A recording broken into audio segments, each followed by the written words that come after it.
Another story I heard about myself. This one happened in high school. We had this teacher in high school whose kid went to our high school. His name was Mr. McNamara, and his son Jake McNamara went to our high school. He was a sophomore when I was a senior, so he was 2 years behind me. And Mr. McNamara was an asshole. And one weekend, he and his wife decided to leave town, which you should never do if you're an asshole.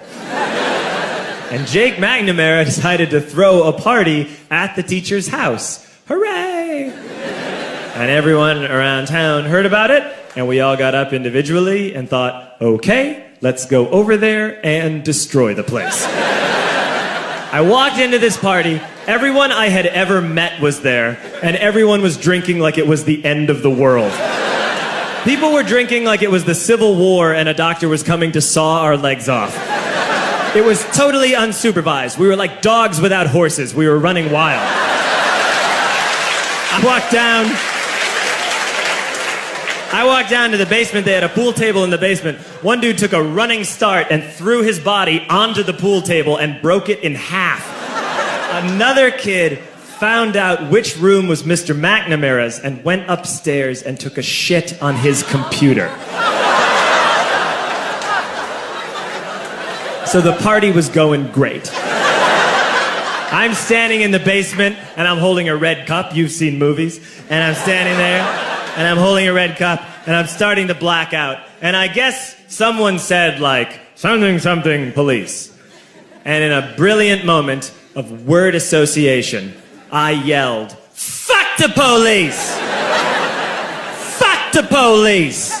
And everyone else joined in. 100 drunk white children yelling, fuck the police. With the confidence of guys who have like already been to jail and aren't afraid of it anymore. You know, that like, I serve my nickel, you come and take me confidence. But white children. The reason someone had said something, something police was because the police were there.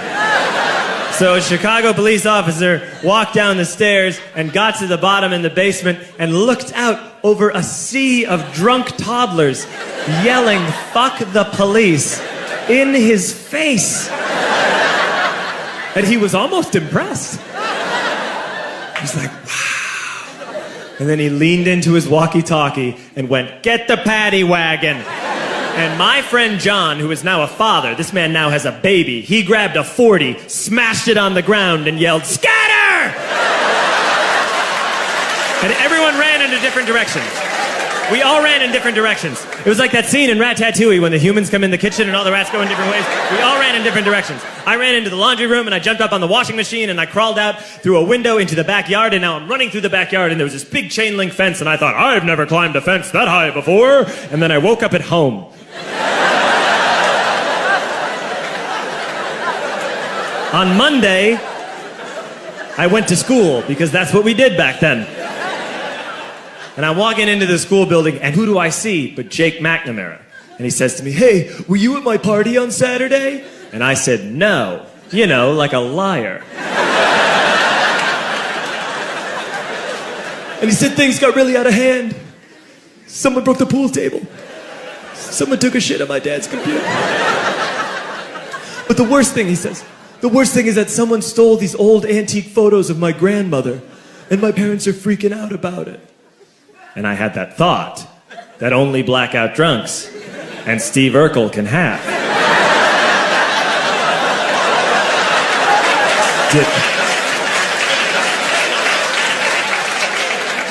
Did I do that?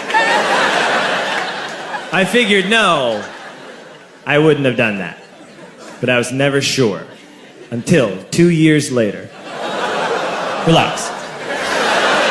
I'm playing video games with this kid named Alex that we also went to high school with. 2 years later, we've graduated by now. We're playing video games for a couple hours.